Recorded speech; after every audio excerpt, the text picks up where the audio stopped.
Para los alemanes que vivían en la zona afectada de la división del país fue muy significativo, porque el muro que fue construido en el año 61 y duró hasta el 89, estaba una frontera que dividía no solo el país, pero también familias. Entonces, para estas familias afectadas, la caída del muro quería decir unificación de su familia. Eso es altamente importante para esa gente.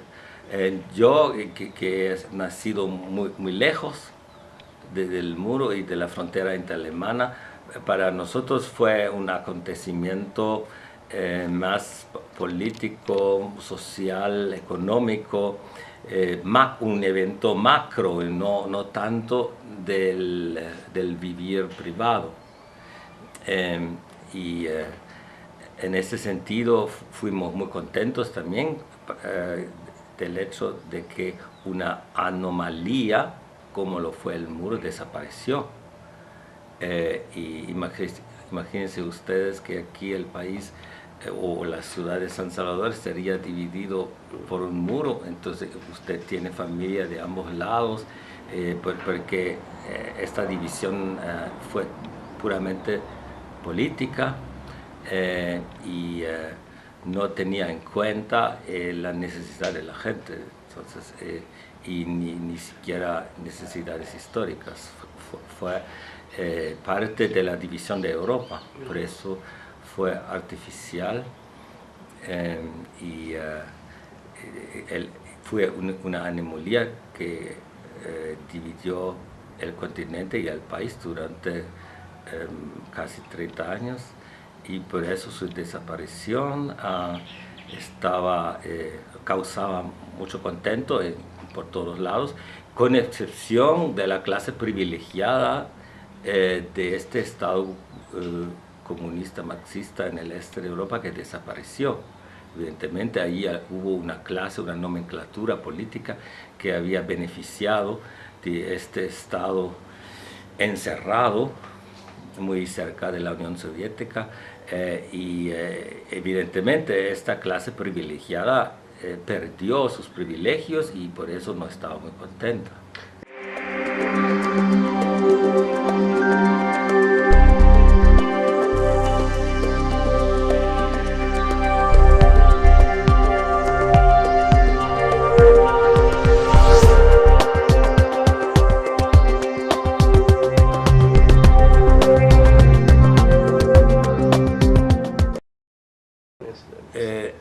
En Alemania del Este existía un régimen de un partido muy vertical, Partido Comunista, que estaba parte de la red de partidos comunistas de Europa del Este, bajo dominio de la Unión Soviética y del Partido Comunista de la Unión Soviética.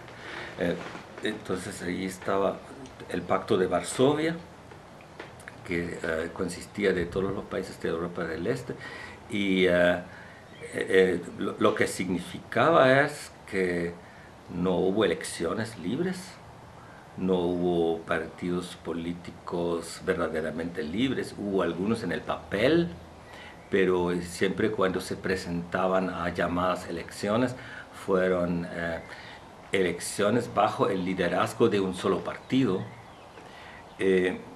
y no hubo en realidad una pluralidad de fuerzas políticas.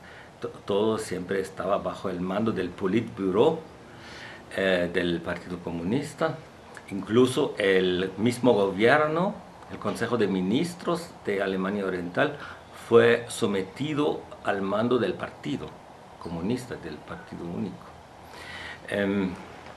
Y entonces la gente lo sabía, la gente vivía bajo este sistema a partir del 49, había un levantamiento popular en el 53.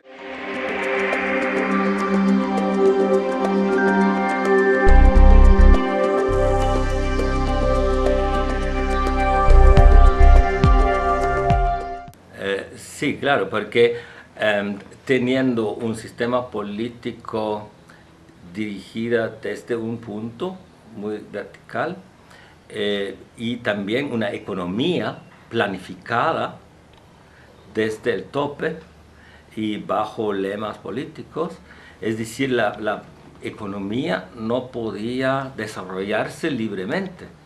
Una economía dirigida desde el partido y también desde el grupo de países del Pacto de Varsovia, es decir, los soviéticos también exigían de sus satélites que sus economías sirvan también a las necesidades de la Unión Soviética. Entonces no estaban libres de punto de vista política económica exterior, porque tenían que responder a estas exigencias de su gran socio que era la Unión Soviética, pero tampoco fueron libres internamente porque el partido trataba de determinar todo el curso económico dictando un plan quinquenal, estaba obligatorio desde arriba y que trataba de ser la guía obligatoria para toda la economía. Es decir, la consecuencia es que la economía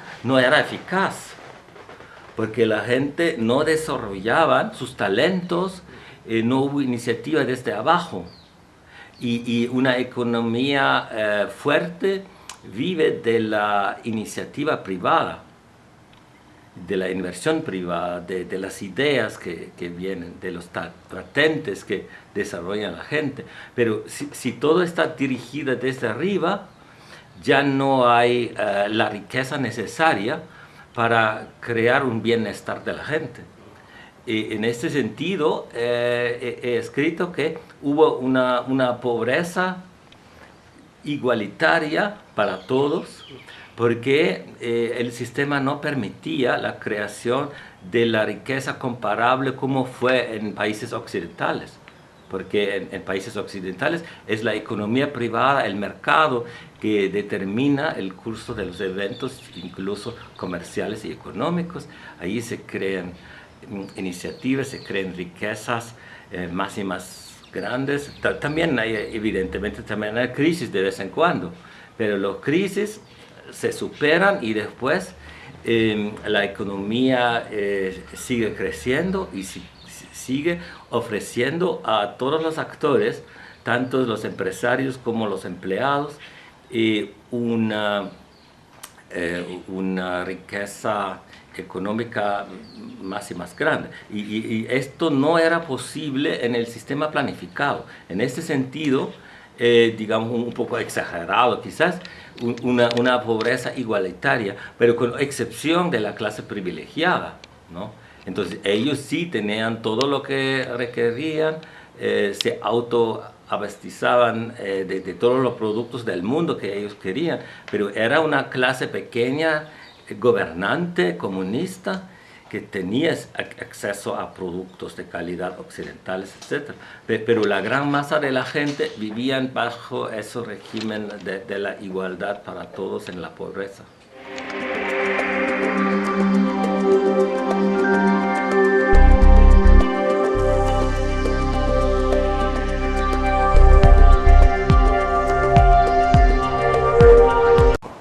Es importante lo que dijo usted, que los primeros víctimas fueron niños. Eso demuestra uno de los aspectos más terribles de cualquier guerra, que los que sufren más son los civiles. Por eso hay una convicción en la gente normal, gente civilizada, que rechazan totalmente cualquier guerra, porque saben que los que sufren más son los civiles en todas las guerras del mundo. Y es emblemático ver que también aquí fue el caso, ¿no? Que estos dos niños que nadie recuerda ahora fueron los que sufrieron más, que dieron la vida para una causa que era terrible, ¿no? Ninguna meta política puede justificar la matanza de civiles. Sentar a la mesa y definir una convivencia pacífica entre los victimarios y las víctimas, pero con un rol activo de las víctimas y con un rol activo también de la actual judicatura, que es diferente de la judicatura de hace 20 o 25 años. Esto sería el último acto del periodo de paz de El Salvador, de la creación de paz. Se ha comenzado el periodo de paz con las negociaciones de los acuerdos de paz, se ha concluido los acuerdos de paz. Después hubo una nueva atmósfera política con la inclusión de la guerrilla en el sistema democrático, paso muy importante y positivo. Después incluso la anterior guerrilla llegó al poder político, también un paso positivo, pero falta el último paso, que es dar un rol, un papel activo a las víctimas y sus familias. Yo he preguntado a algunas víctimas aquí cómo van a manejar esta nueva situación. Ellos tendrían ahora la posibilidad de llevar a juicio a algunos criminales. Pero la mayoría de los que pregunté yo me dijeron, ellos no quieren reabrir estos asuntos penosos de sus vidas. Ya habían terminado con eso. Pero esto hay que respetarlo. Pero hay que ver que esto es decisión de las víctimas, no es impuesto por el Estado o por una ley. Si la víctima me dice, bueno, yo estoy contento de hablar, por ejemplo, con el criminal que me ha hecho que ha cometido este crimen, y si este criminal a mí me admite que fue culpable y que pide disculpas y se arrepiente,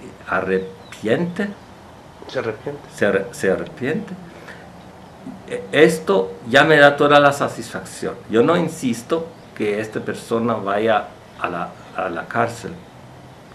Esto, imagino también, es la posición también de la UCA relativo al caso jesuitas, ¿no?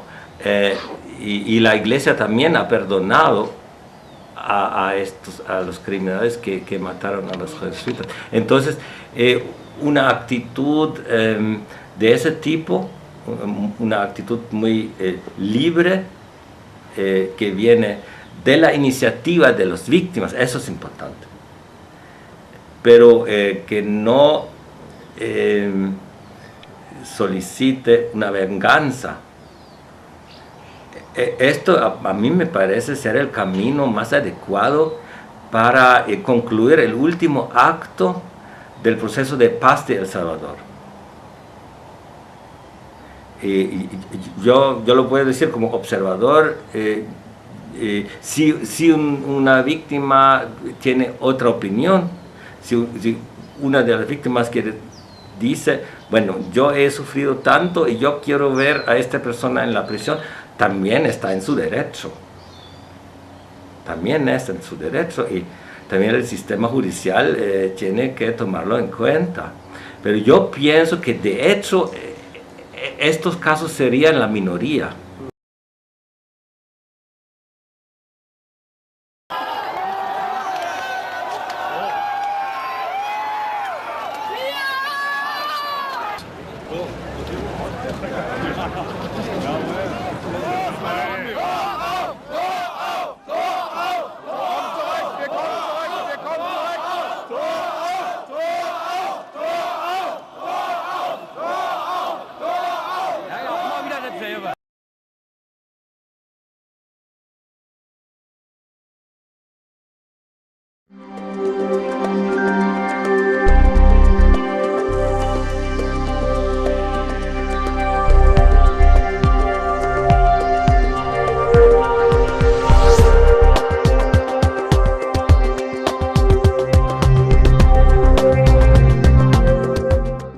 Bueno, yo pienso en esta época cada región se concentraba sobre los eventos en su propio territorio. Yo pienso que el alemán normal no estaba pensando en noviembre del 89 sobre lo que pasaba en El Salvador y viceversa, ¿no? Cada uno tenía su visión local, pero sí hubo repercusiones porque políticamente las guerras, los conflictos aquí en Centroamérica sí tenían un aspecto también de política global, fueron también parte de la Guerra Fría. Solo un paréntesis, el canciller Helmut Kohl condenó la ofensiva. Sí, sí, sí, bueno, los políticos sí se daban cuenta, pero en la mente de la gente no era un evento que ellos consideraban importante por asumir, porque hubo tantos cambios importantes ante nuestra propia puerta que no tenían, digamos, la gente normal, no tenían ese enfoque hacia otros continentes y los salvadoreños también estaban ocupados con lo que pasaba aquí, evidentemente, y no les interesaba quizás mucho lo que pasaba en Europa, ¿no? Pero sí hubo consecuencias en el hecho que los regímenes en Europa que habían apoyado regímenes en América Latina, por ejemplo, los estados europeos que más han apoyado el gobierno sandinista en los 80 fueron la Unión Soviética, Cuba evidentemente, y Alemania Oriental. Y como ahora Alemania Oriental ya perdía fuerza y tenía que concentrarse sobre su misma sobrevivencia, ya no podía tener consecuencias o ocuparse de lo que pasaba aquí en América Central.